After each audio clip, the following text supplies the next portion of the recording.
I turn my head back at the sound of the door opening.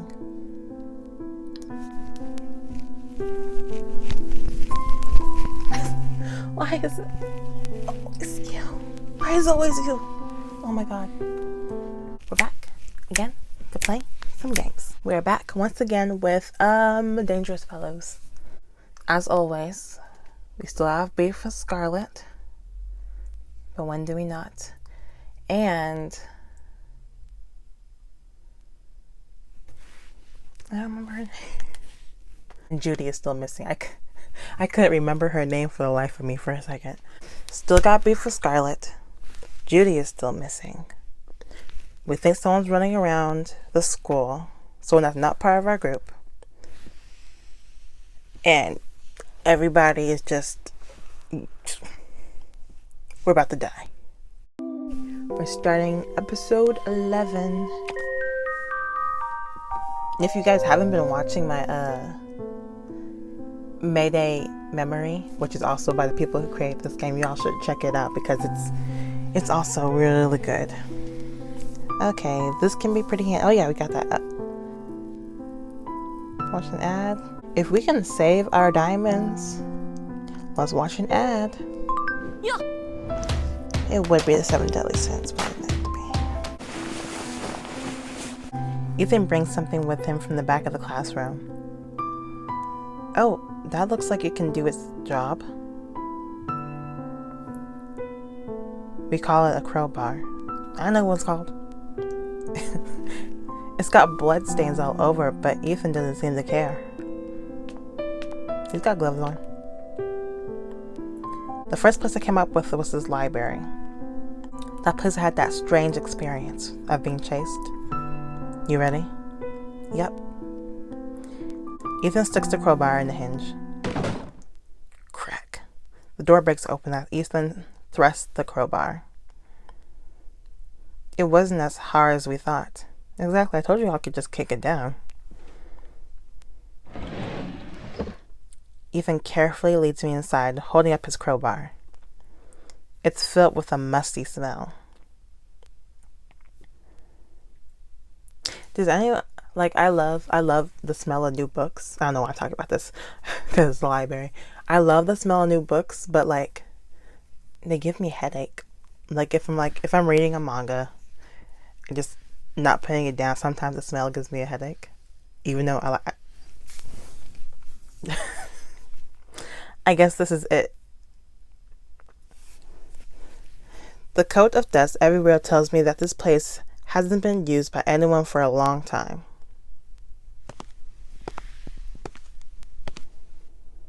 I was disappointed as I saw the dusty shelves, but Ethan continues walking inside the room. He's doing his best to help me. I feel bad.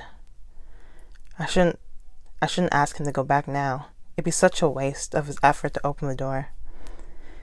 We can probably bring back some books here to use as firewood. No, don't burn the books. Read them. Some of the books. But keep some of the books. Maybe I should check the checkout counter. I opened all the drawers at the counter, but all I see were stacks of checked out records. I found a box of tea bags in one drawer, but soon I decided to leave it since we couldn't get any hot water. What a bummer. No food at all. Why would food be in the library anyway? No food at all. I sighed as I reached for the bottom drawer. I pulled it, but it won't open. This is so depressing. I leaned on the desk. Ethan hears me sighing and comes to me. Not much in here. Yeah, I guess I was wrong about this place. Sorry to waste your time, Ethan. Ethan shakes his head. And as always, he looked at me silently. Although you really talk, you're always so quiet.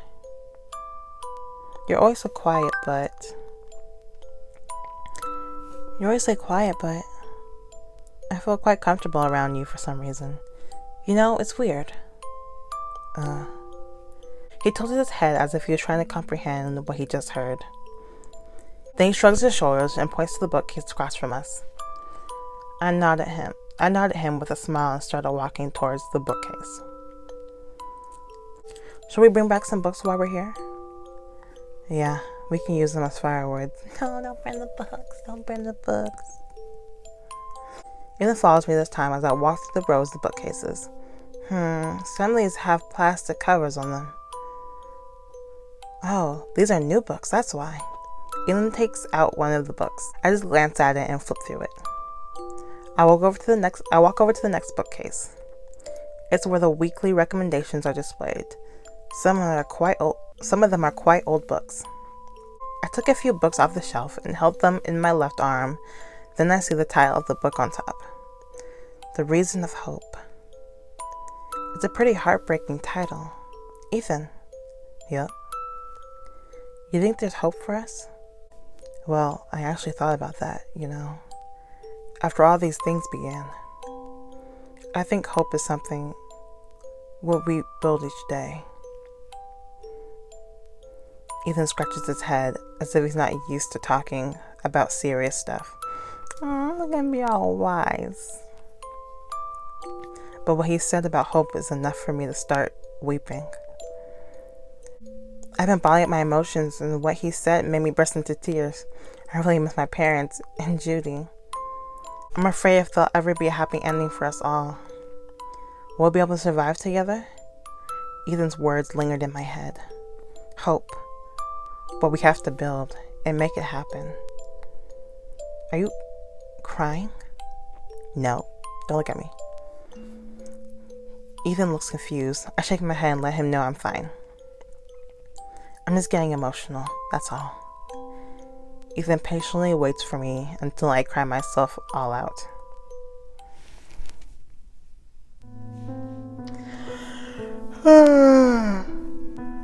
I don't feel rested at all, but there's no use in just lying around. There's still a cat on the board. I spent the night flipping through the book I took for myself. I couldn't read much because it was too dark in here, but it was still better than rolling in my blanket forcing myself to fall asleep. How could I be able to fall asleep knowing Julie's still missing? I went to the main classroom, 1C, and gazed out the window while waiting for the rest of the guys to come. Does the virus only affect humans? Could animals also get infected? There's not even a bird chirping and the entire city is dead silent. I stared out the window for a moment.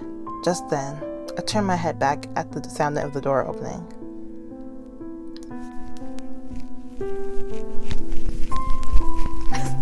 Why is it always you? Why is it always you? Oh my god.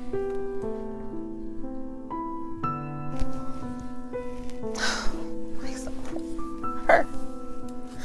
Okay. I said I wasn't gonna worry. I said I wasn't gonna worry about her anymore, but she's just so.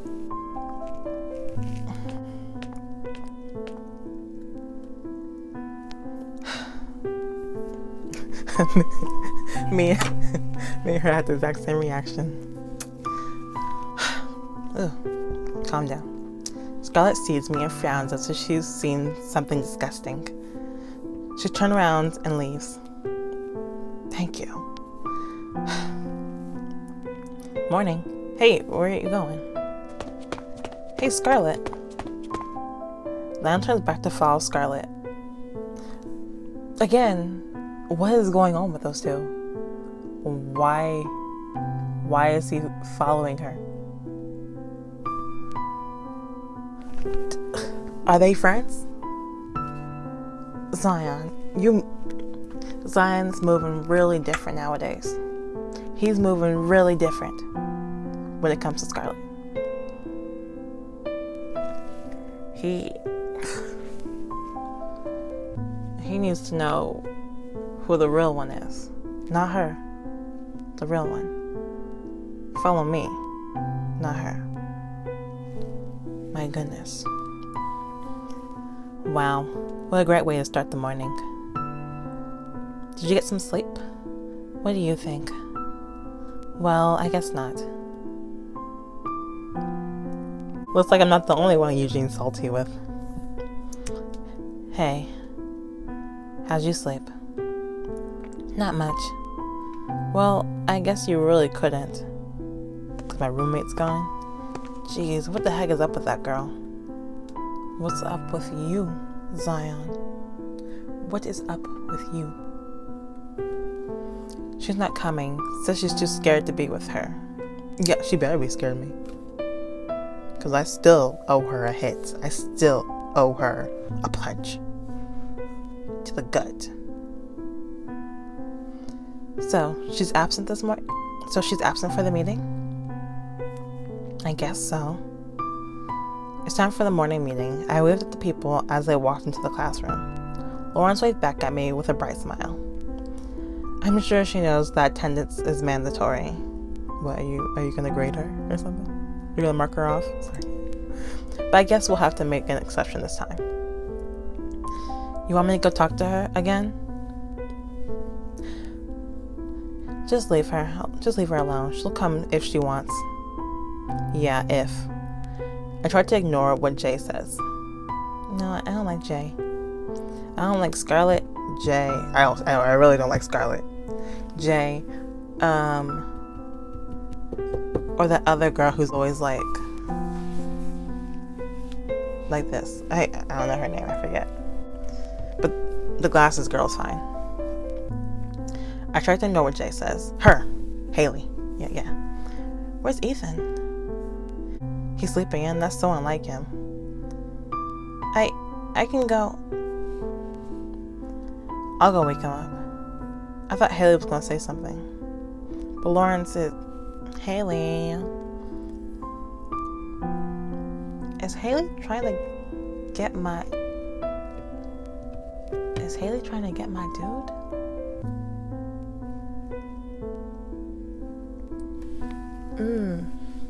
Interesting.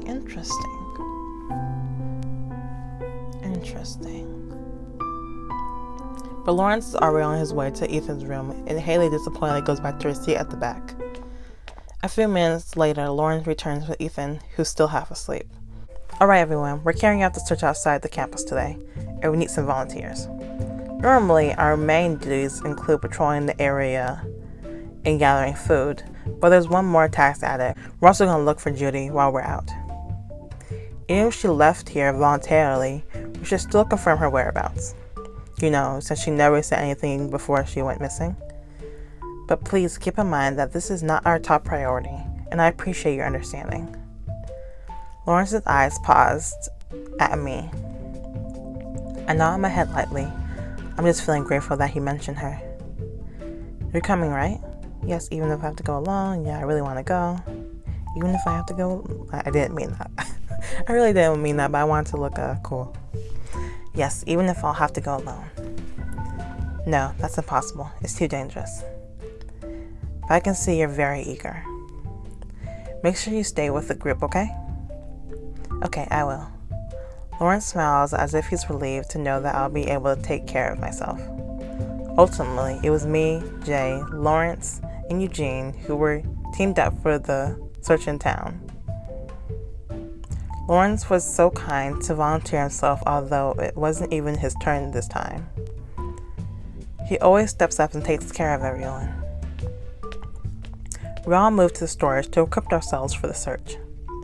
We put on protective gear around our waists, and some of us picked up backpacks from our findings to put our findings in. I looked around to see if there's anything suitable for protection or weapons. A grumpy voice is heard in the back. This is ridiculous. Jay, you better watch your mouth. I'm gonna be straight up with you all. Why the heck am I supposed to be a part of this? I don't get why we're searching for someone who left here on her own will. Jay angrily throws his metal pipe at the floor. I don't agree with Jay even a bit. Boy, I'm about to hit you with that metal thing. Judy would definitely have said something to me before she left. That's why I looked everywhere in the classroom as soon as the sun was up, but I didn't find any note from her. We all were supposed to do our patrol anyway. Besides, you haven't been doing it for a while, Jay. You can't just keep dumping it on us, It's everyone's duty. But how long do we have to put up with her? I told you. I don't like him. Joy points his... Joy. Red Velvet Joy. Red Velvet Joy. Joy... Oh, now I got Joy stuck in my head. Jay's finger pointed at me. What does she have to do with this? Whatever. I'm only looking for food and that's it. Man. Not exactly a good start. But I'm not going to make things worse than it already is. Why don't I would raise... I would go off. What? How you gonna talk to me like that? Why do I have to deal with her? I'm not gonna make things worse than it already is. I'm just happy you're coming with me. Jeez. You don't have to be so nice all the time. Same. I don't have to be, but she is. I am. I don't want to be, because people are walking all over me. Especially Scarlet. I need to calm down. I brushed him off and continued getting ready for the search. What would be a perfect weapon for me? A knife, a gun. Some are too short while others are too heavy. Hey, how about this? Someone flies at me and I catch it before I know it. It's a plastic pole from a mop. I try swinging it in the air. It's not that heavy actually. It's a bit shorter than I like, but it's more than enough. I'd fight with the zombies if I had to. I like it, thanks. I don't want no plastic pole. Let's give me a metal pole. I don't care if it's heavy or not, I got this. I'm strong. I smile at him sarcastically. Jay sees me and scrunches his face. I don't feel bad knowing that I shut him down. Puzzle piece? Yeah. Okay. Chapter 11 is done. Episode 11 is done. And we are... Scarlet just walked in, saw me, and left. She said, nope. I'm glad she did. I'm glad. Because I didn't want nothing with do. I didn't want to deal with her today. Not today. And she knew that. She knew my rage today. And so she feared me. She feared my power, so she left. She's lucky she did. She's lucky she followed her guts. Otherwise, it would have been all bad. That's all I gotta say. That's all I gotta say about that. Make sure you like, comment, and subscribe. And follow me on my social media. I'll put it in the description below. Bye-bye.